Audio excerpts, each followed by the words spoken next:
I'm Scott Silverman, one of the co-founders of Commerce Next, and welcome to the Z-Seats session on brand values. We had another one yesterday, standing room only as well. There must be a lot of economic power in these Gen Zs because it's very attractive to our audience here.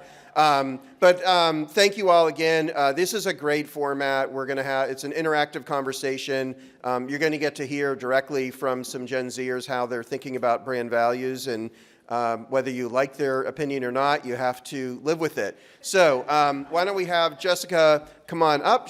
Jessica is the co-chair of the Z-Suite and editorial director at BCG. Good morning. Thank you, everyone, for being here. I'm Jessica Berns. I'm the editorial director of Berns Communications Group, also involved with running the Z-Suite. Our Z-Suite is several dozen Gen Z thought leaders, young consumers coming into their spending power who are well-versed in everything consumer, shopping, sustainability, and everything that we care about. So come on up, Fay, Angel, and Ella. Thank you, thank you, thank you. Thank you, thank you, thank you. Do it. Okay. Hi, everyone. Can you hear me? No. Okay. I'm going to do this thing. Do you guys know what a Be Real is? Yeah. Okay. Can I take a Be Real with everyone? I'm going to have like all of us on like one side, and then I'm going to pan it all to you guys. So big smiles. Okay. This is so Gen Z, right? Yeah. Y'all get in. We doing it? Yep. Okay, smile. Awesome. Thank you, guys. Thank you. We are off to a great start. All right, so let's dive right in. This panel is all about brand values. So when you're shopping, what do you look for in a brand? What kind of values do you expect them to have? Faye, let's start with you. Okay. I would say the first thing that comes to mind is authenticity as a brand. I talk about authenticity all the time, and I know it's a huge buzzword for brands, but what it really comes down to is treating your customers like people. That means making them feel seen, making them feel heard, and I think a really good example that came up quite recently was when Glossier re-released their old formula, because people were talking and complaining on social media, TikTok, about their vegan formula being really crappy quality. So then they took that initiative and they listened to what their customers wanted, re-released the old formula, and it seems like it's getting a lot of positive buzz about that now. So making your customers feel like their opinions are being valued is a huge core part to authenticity. I love that. Angel, what about you? Well, what I think that Gen Z values is actually meeting the needs and expectations of the consumer. When it comes to that, I think it really boils down to the product quality. If the brand promises a certain expectation to the product or the service, then the Gen Z consumer would then expect that when they receive the product or service. So I think it's definitely quality and then meeting the needs. We actually had an interesting product quality problem right before this panel. Would you like to share about that? Yeah, so I have my dear shoes from my mother, which she gifted from Christian Dior. And I was walking into the room and literally the clasp just like came off. And it's not the type of shoe where you're supposed to take off the clasp. But this is an example of where my expectation was not met. But yeah. But how does this affect how you think about the brand? Do you still love Dior? Will you purchase from them again, or ask your mom to purchase, from them again? That's a good question. So I think my first step as a consumer is I would want to visit the store and see what is the solution. So that kind of brings into the whole process of making sure if the quality is not met, then what is the next step? What is the solution? And this is part of like the pain points of the brand and the consumer. So yeah. Well, keep us posted. Ella, what about you? We're actually talking about transparency being one of the big buzzwords. So talk about how you feel about transparency. Yeah, I mean, the conversation about quality actually ties in a lot to this. Like, I would say what I look for most in a brand is a commitment to social and environmental sustainability. And transparency is also a big part of that too, because so much of that kind of commitment nowadays can seem really performative. And putting out a campaign talking about how sustainable you are, doesn't necessarily mean you're doing anything internally to work on that. So really like publishing reports, being super transparent about your supply chain, having socially beneficial relationships with your laborers is so important to me to show that commitment to reducing your emissions. And also, sustainability doesn't have to look like this modern version that we see of like crazy new materials being used and super, super high prices. Just a brand's commitment to maintaining the longevity of their products and the quality can mean so much more in terms of sustainability. And I, for one, really, really love when a brand even kind of sacrifices future profits to maintain their existing relationships with customers, to repair and encourage their customers to reuse the things that they've already bought. That to me just means that they mean business when it comes to sustainability. Can you give us some examples of a brand that's doing that and kind of currying favor with you?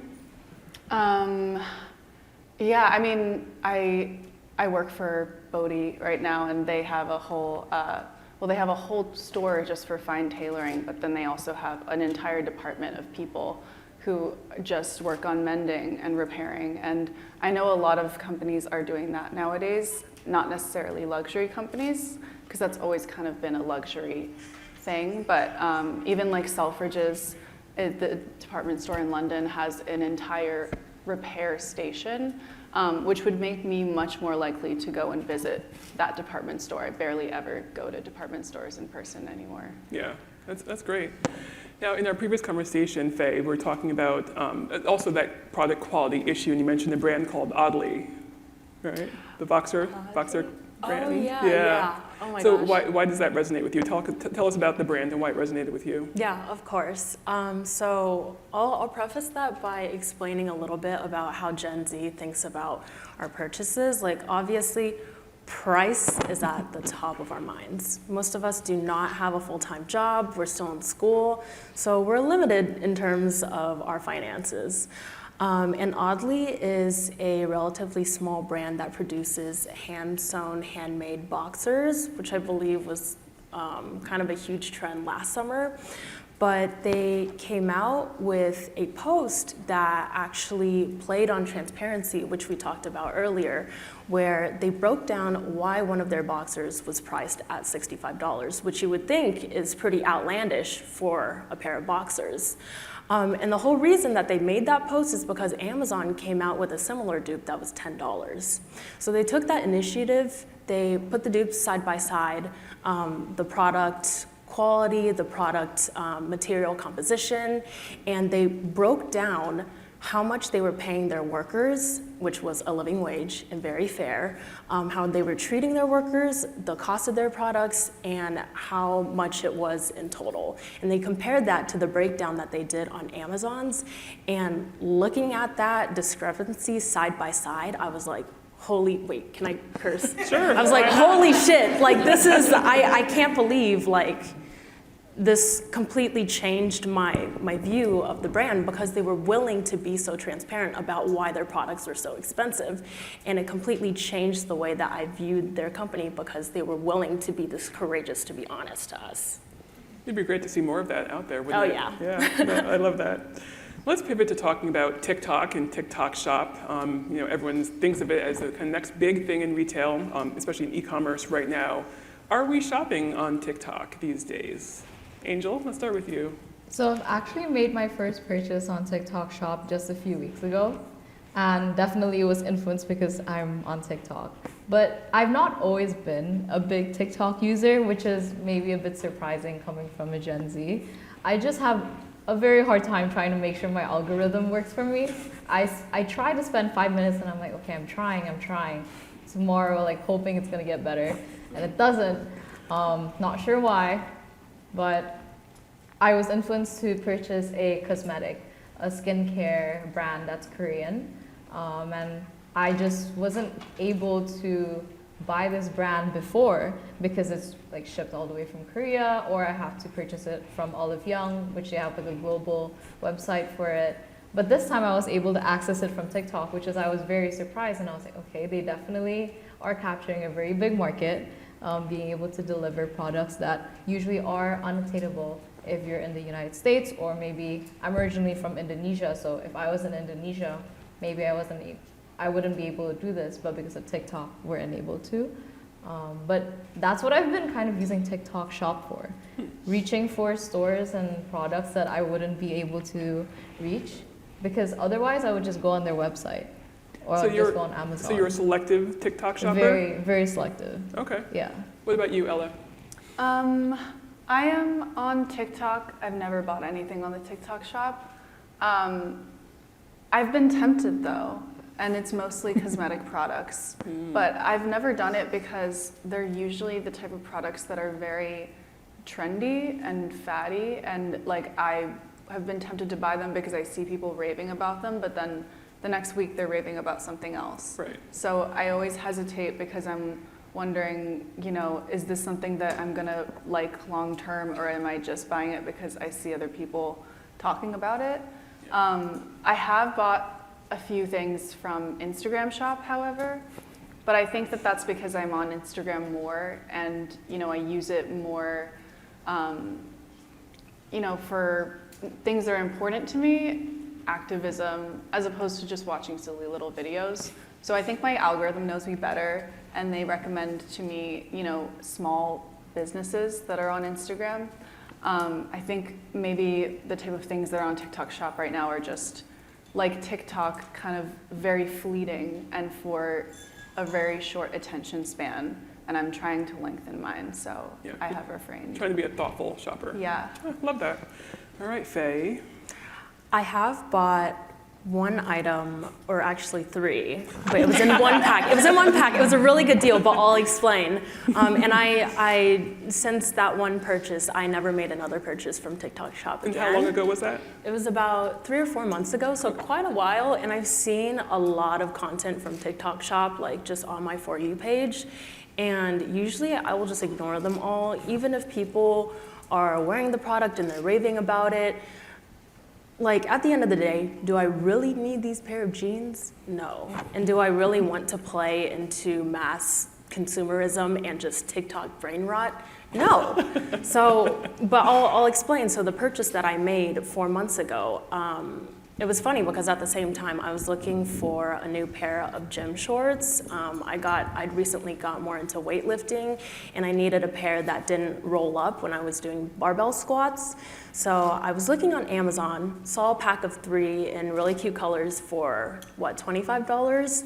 And then later on TikTok Shop, I saw a promotion for the same, I'm pretty sure the exact same brand, the exact same colorways for $10. And obviously I'm like, okay, they're the exact same product, just on different platforms, and there's a $15 difference. Which one am I gonna get? Of course, the one from TikTok Shop. And at first I was really sussed out, because I'm like, where is this steep discount coming from? Is it gonna come to me in like 8 weeks, 6 months? But thank God it came like the next week, so I was very happy about that. And I tried on the products, and they performed, surprisingly. They didn't roll up when I was doing squats. It was made with it was pretty well made, and it had really nice high quality materials. But I still have to say I am really suspicious about the TikTok Shop model, mainly because I'll see these steep discounts of like, oh, you'll get a coupon for 50% off, but like, where are the brand's margins going with that? Like, how does that play into everything? And there's such a lack of transparency in how they're able to offer, how TikTok Shop is able to offer that steep of a discount, and how brands' margins are not suffering at the same time. Like, just the lack of information right there is, I think, the main reason why I'm still super hesitant to make more purchases. So they have to work really hard for your dollar. Oh, yeah. Sounds like, yeah. Now, are a lot of your friends shopping TikTok Shop, and you guys are sort of the holdouts, maybe? I would say, but just to chime into what you just said, I think that brings back to the whole question of what do Gen Zs value? And I think Gen Zs are just very suspicious. We are. It's, yes, like price matters, but if you were to hand like an 80% coupon to Gen Z, they would be like, why? Like, explain. I'll take it, but I might not use it. But on the question of my friends, actually, I don't think any of my friends shop on TikTok shop. And I think it's for those reasons. It's just too fast. Like, I don't understand what's going on. The price is too off. Unless, like, for me, I just found my little niche of, like, the brands that I want to try and get. But, yeah. Okay. Yeah, you said too fast, and I totally agree with that. Yeah. I feel, and I think a lot of other people feel, that it's designed to just have you make the purchase as quickly as possible and then get back to watching your videos because you need that dopamine hit, you know? So there's really no information on the site like there would be on the actual website that's selling the product. So it really encourages you not to like think about it or learn anything about the company that you're buying from. And for me, I like to do as much research as possible. So that's why it feels sketchy. And I don't know if any of my friends have bought things from the TikTok shop. I just know that they don't do it proudly. Yeah, there's a stigma. So no one here would care if TikTok got banned?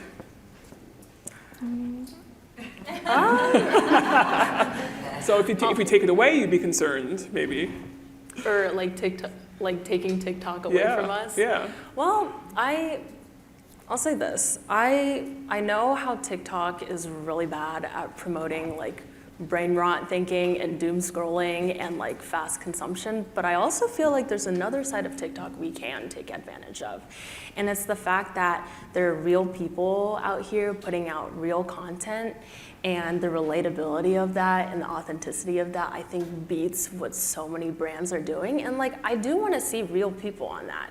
I want to interact with real people, and that's like the main draw of like TikTok for what it could really be. But also that involves spending a lot of time to curate your algorithm so that it doesn't push through, 80% off like a pair of packs and jeans or something like on my feed. Yeah, I agree. So I recently watched an interview of the CEO of TikTok, and he was talking about how the algorithm works. And after watching that interview, I had so much more respect for TikTok, because the way that the algorithm builds is it would feed you things that your similar peers like. And he was just saying that in this way, the algorithm is really able to promote people with like talent. If someone sings really well and I like it, and Fay likes things that are similar to what I like, then it would be shared to Fay. And so I think if TikTok is banned from like the US, I think that a lot of value will be eliminated, especially with like marketing, but allowing people to just be like surface and be found, brands to be able to be seen, even like news, like getting news from like different sources and like learning. Yeah. Let's actually switch it up a little bit and talk about brand loyalty. Are you loyal to any brands, and what does a brand have to do to get that loyalty? Ella, do you want to start with you? Yeah. A brand has to do a lot, and I think it also depends what type of product that you're consuming. I think that one category that people tend to have a lot of loyalty in is beauty, because people really, really care and put a lot of thought into what they put in their body and on their skin. And so with beauty, I am very loyal to The Ordinary, actually, because I mean, I think everyone can relate to just like cycling through so many different brands of products to try to find one that works for you. So I did that for years, and when I discovered The Ordinary, it just seemed to make so much sense to me, and it's so incredibly simple and no nonsense and scientific. Like, they will have the chemical makeup of the product right there on the bottle for you to read, and very straightforward. And that's what I want from a beauty brand. I don't want a lot of perfumes and dyes and hidden things that might come back to bite me later. So The Ordinary, for its transparency and authenticity, I love. Awesome. Fay? Me?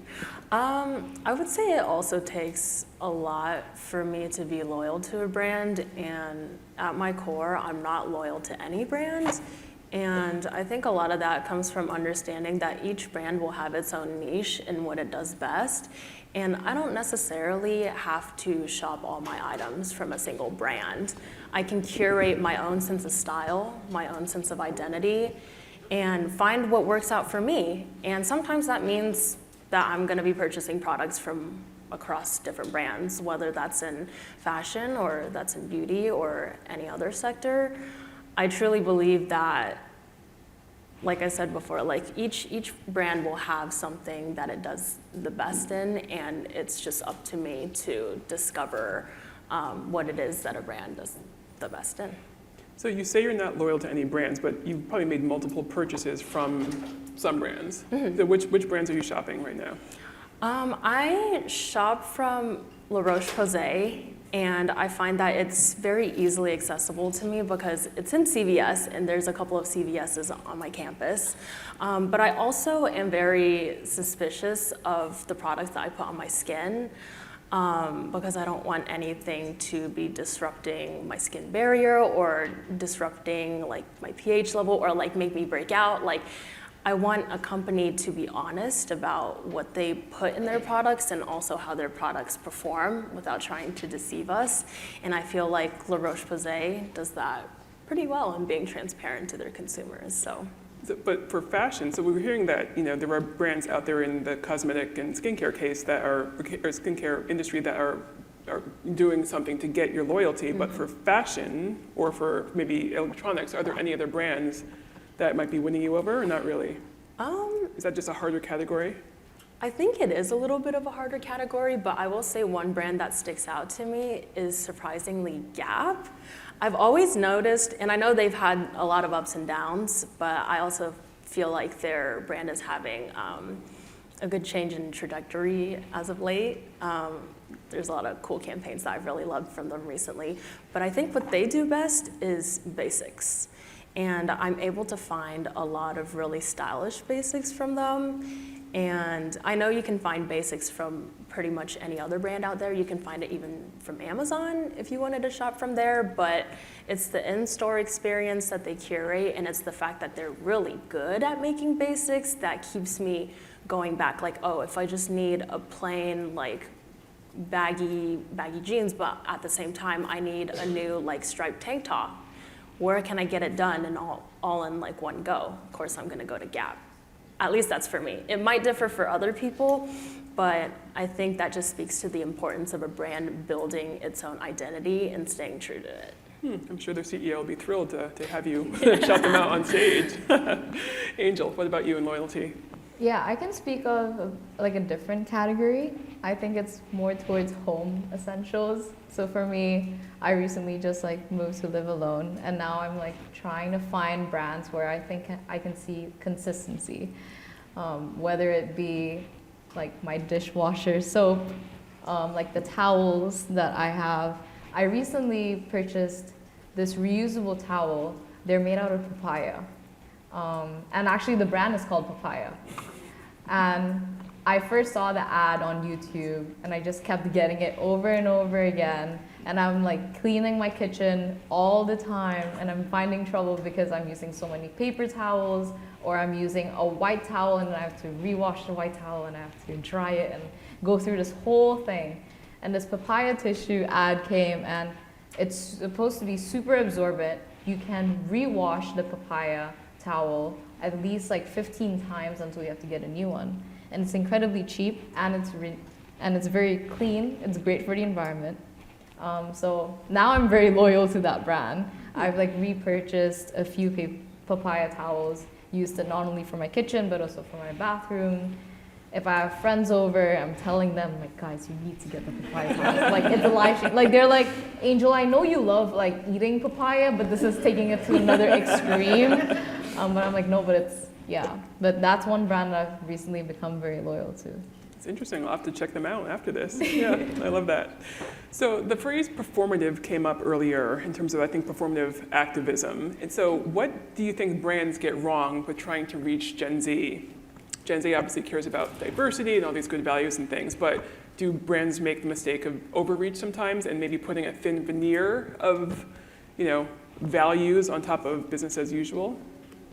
Yeah, I mean, I think that obviously brands everywhere now are trying to kind of control their own narrative and put out a lot of marketing campaigns, especially on social media, just really like shouting out how great they are and talking about all the new people of color that they just hired and all of the great things that they're doing for their missions. And I think that like it's always, for me, it's always better to do the work and then have people find out about it than to talk about it but not necessarily be putting it into practice.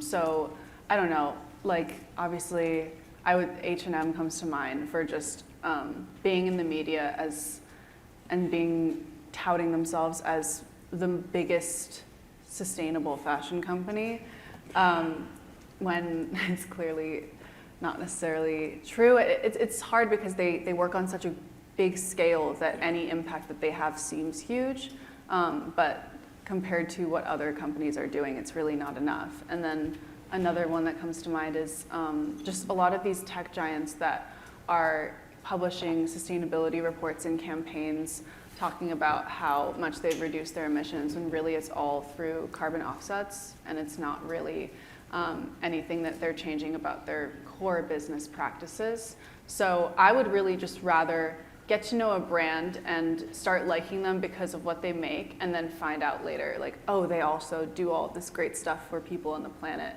than to be under the impression that they're doing that and then be disillusioned about it, have a scandal come out or something.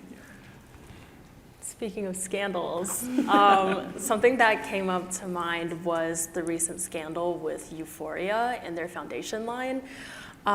So basically just like a brief intro about them. So Euphoria, I first heard about them as a cosmetics brand. I think they were on Shark Tank, marketing themselves as the first makeup brand that you can sleep in.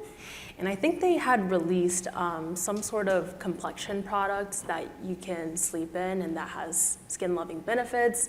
Same thing with their lip product that also doubles as a lip serum. So their innovation was what first pulled me in and got me to be aware of their brand at all.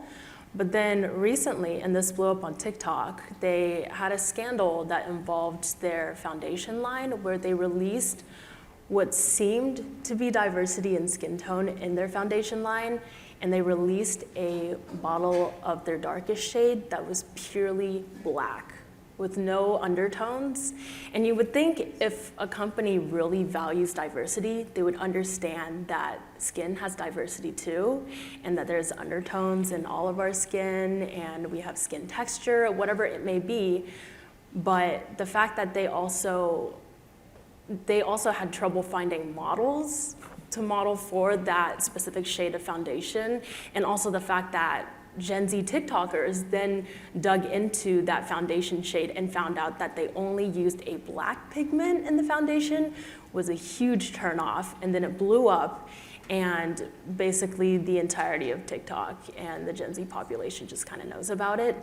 But I think that also speaks volumes about how Gen Z, we have a voice on TikTok and we're not afraid to use it. Like, we were literally born with the internet, and we know how to navigate it so well now that we can identify exactly when brands are trying to pretend to play into sustainability or diversity just because it's all trendy and cool. But in reality, when it comes to practice, they don't actually follow through with that in their brand. And Gen Z is not gullible to be blind to that.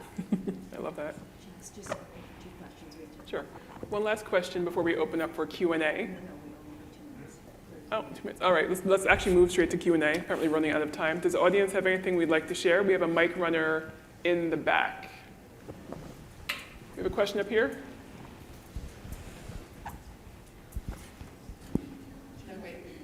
Yeah, she's coming. Yeah.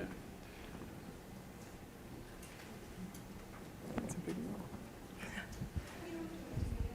Thank you.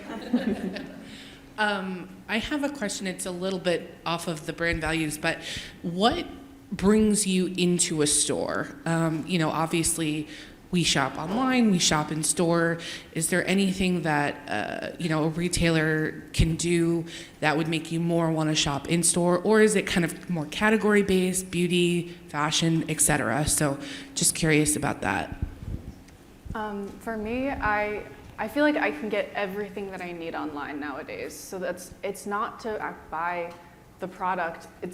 I feel like there's such a lack of third spaces, places other than work or school or home to just hang out. So if a retail store offers that to me, somewhere where I can go with my friends and have a good time and feel like we're not going to get kicked out, but also like just being welcomed and being able to have an experience beyond what I experience in my daily routine. Just to answer that question really quickly, I know we're running out of time, but I like going to a store to learn more about the product because I'm actually speaking to a representative, I'm speaking to someone in the sales team, and I'm learning more just through talking to anyone in the store. So that's why I go into a store. So which stores are you going into to learn about products? Yeah, so back to home care essentials. As you can see, I'm trying to beautify my home. But if I see a furniture store or a home care store with multiple things, I would want to go in and see like, okay, I want to understand what's the difference between this one and that other store that I just went to, the different types of dish soap. So those are the stores that I've been going into.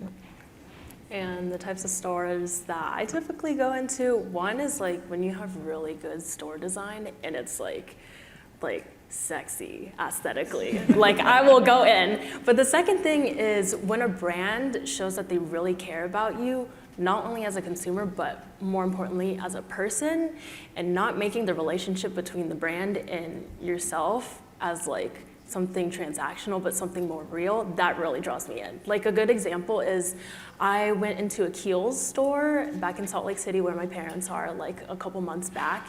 And the minute that I walked into the store, the lady that was helping me, she asked me if I wanted like a full like free skincare like evaluation of some sort, and she scanned my skin, gave me an entire report about how my skin was doing, like how much sun damage I had, how much texture, what products could help improve it. But the main thing is she left me with like an entire bag full of samples, and she was also like really stressing, do not feel pressured to purchase anything, but just try these out. And if you like any of them, come back and we'll chat more, and feel free to look around anything else like in the store, but there's absolutely no pressure to purchase. And I was like, wow, it's been a while. It's been a fat minute since a brand has made me feel that, but I felt so cared for and in good hands and seen in that moment that I was like, okay, I'll walk into a Kiehl store again. Like. Hi. I'd like you to try and project yourselves maybe 10 or 15 years down the road. You're working full-time or supporting yourself, you have your own place, maybe starting a family and making bigger purchases, not just like essential home care, but like appliances and cars and things like that. Do you see anything changing about sort of the lens with which you view brands and how you evaluate brands in a future you? I think 10, 15 years down the line, obviously we'll have a lot more financial resources at hand. Like we'll have big girl full-time jobs, or at least I will, because I'm still in school. But I can imagine with like a different level of salary, that will open our eyes up to a whole new world of products out there. And I know the main complaint for a lot of Gen Zs when it comes to purchasing sustainable products is yes, it's ethical, and yes, it's sustainable, but do we have the resources, do we have the money and the means right now to purchase it? No, but maybe 10, 15 years down the line, I'll already be aware of these brands and their brand mission, and I'll know that they have good goals in mind, because that's what their brand identity is built upon. And maybe then, when I have the money to do so, I'll look into them and I'll purchase a product from them because I already know I'll feel good about doing so, because I know that their brand is honest and transparent and stays true to their values. I agree with that. So as long as the consumer is able to be aware of the brand, even if it's not what is needed right now, I don't need a car right now, but maybe I will in like 6 years. It's all about the awareness, and that chimes back to our previous conversation we had about keeping Gen Zs as a consumer or a potential consumer, and being able to tap into the Gen Zs now, just build it into our brain and we're aware of it, and they're consistent. We can watch them from afar, seeing our friends who are maybe 5 years older and now are consuming that brand or that product or service. But yeah. Yeah, I put all of my energy and effort right now into kind of trying to find more sustainable options that align with my, environmental and social values. And like that means a lot of times I have to just save up for things, or just not do the impulse buy. But I think that 10, 15 years down the line, I will have more purchasing power, and I do truly believe that so many more companies will have aligned themselves with my values. So I don't even think that by then it'll be about, oh, I'm gonna buy this brand because it's environmentally sustainable. That will already be a given in my mind, in my dream. And so I'll be able to assess what I want to buy based off of other things, like how a brand aligns with different identity groups that I identify with, the extra benefits that the brand offers my family, or the heritage and historical background that they celebrate. Awesome. Well, I think it's a great way to end the conversation. So Ella, Angel, and Fay, thank you so much.